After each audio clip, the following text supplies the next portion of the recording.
Okay, Tortilla Española. This is my Spanish mother, Angelina Fernandez's recipe. I learned it 40 plus years ago when I was living there during the Franco regime. And I've been trying for years to try to duplicate it, and I think I've got it really close. The most important part is you have to get the potatoes that are similar to the Spanish potatoes. You'll never get anything quite as good, Yukon Golds. And her method, I'm sure other people have other ones where they slice them, her method was to chunk the potatoes.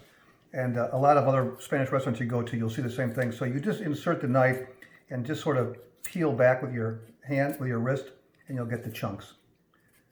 Once we get the potatoes done, and I think I've got enough here right now, they go into a hot oil, which I have over here. That oil cannot, you're not frying. So when you put the potatoes in, you don't want them to crisp. You want them just to be exactly like that, simmering. And they're going to cover. They're going to be swimming in the oil, and that's really the most important part, is that you've got to get them to basically simmer, so you're almost boiling them. This takes a while, and you have to have some patience. I don't salt the potatoes now. I know most cooks salt the potatoes, but she always salted her egg mixture. So in this case, with the large pan I'm using, I've got about 9 eggs. And I beat those up,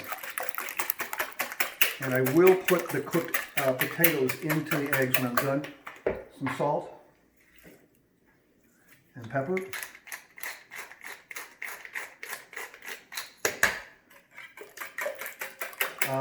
There are those that believe this omelet has onions in it. So different parts of Spain put onions in it.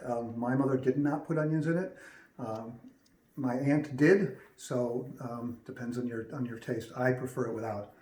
And then this has to cook for quite a while. Okay, it's been 20 minutes, and you can see how the oil is cooking these things, but if you look at them, they're not browned. And actually you can do a little test if you want to, if you happen to have a knife or a fork, you can just see to make sure that they're actually cooked through. So they are cooked through. So now I have to drain these and reserve the oil. If you have another pan, you can use that.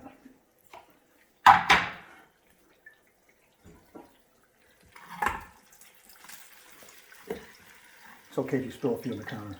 It's going to happen. Okay.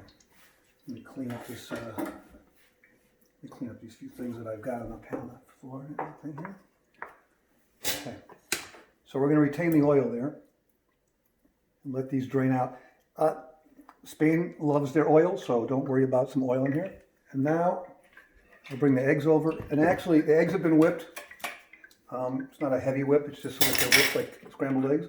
And then this is a controversial point. Some people like to put their eggs into the pan and then put the potatoes in. Others like to put the eggs in, let them soak in. So my Spanish mother always let them soak while she was heating up the garlic in the oil. I'm going to replace some oil back into the pan. And this is the tricky part.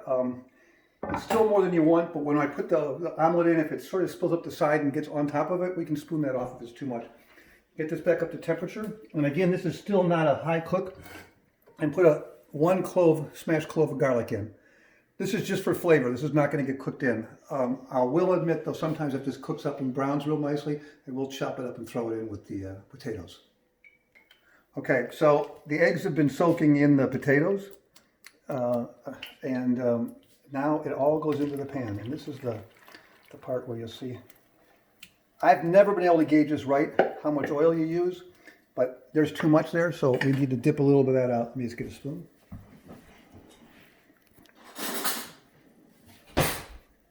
And just dip out any excess oil. It's not a big deal.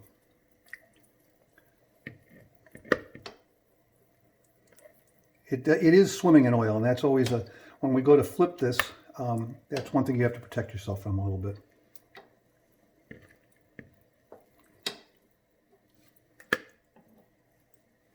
Okay, perfect. Okay.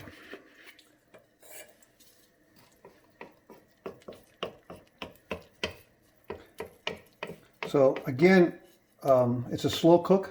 You're not trying to brown it yet. You will want to brown it, but we want to mostly cook this all the way through. So it's got a few more minutes to go. And I'll time it and I'll get back to you and tell you how long it's taken.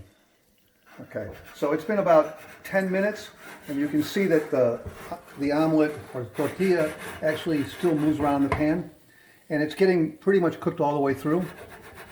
So now comes the tricky part. You require a plate about the same size as your pan, and I like to put a towel over my arm so when I flip it I don't get burned. And then it's a quick motion with your arm. There will be a little, I'm actually going to move this over here so I can get on top of that. And then you slide it back in, like that. And then I go around the edges and reform the round edge of the omelet.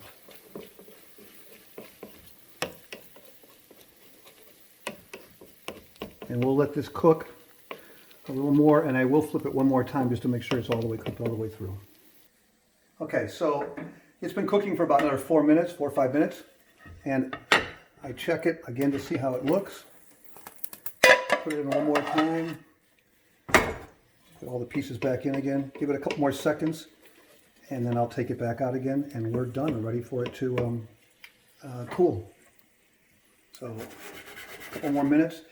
You need to sort of touch it and see that it's stiff all the way through, so it's not like a fluffy frittata or a fluffy omelet. It's actually a dense cook all the way through, because you're going to cut this into slices like pizza, like a pie. Okay, a couple more minutes, and we should be done. And